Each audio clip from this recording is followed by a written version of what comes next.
Hello, আসসালামু আলাইকুম। এটা হলো দুবাই। দুবাই আজ 3 দিন ধরে বৃষ্টিপাত হচ্ছে। বৃষ্টিপাতের কারণে বৃষ্টির পানি জমা হয়ে প্রায় বন্যার মতো, মরুর বুকে বন্যা।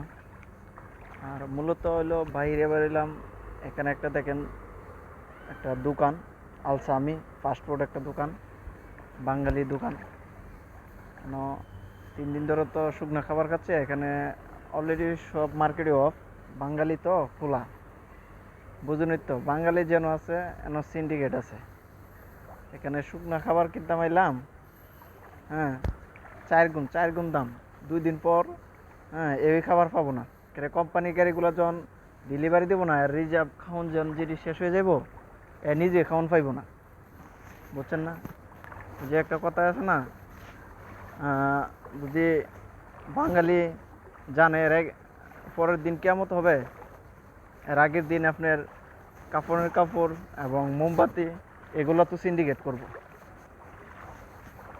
সবাই দোয়া করবেন প্রবাসীদের জন্য, যারা আমরা লেবার আছি, লেবাররা জন্য সবাই দোয়া করবেন। দুবাই যারা আছে সংযুক্ত আরব আমিরাতে, তাদের পরিস্থিতি খুবই অবস্থা খারাপ। যারা বিশেষ করে আজমান সেক্টর আছে, ফুল শহর না, দুবাই কিছু একটা শহরে, আর এদিক দিয়ে আজমান, এই শহরের যারা লেবারগুলো আছে এরা পরিস্থিতি প্রচুরই খারাপ। সবাই দোয়া করবেন।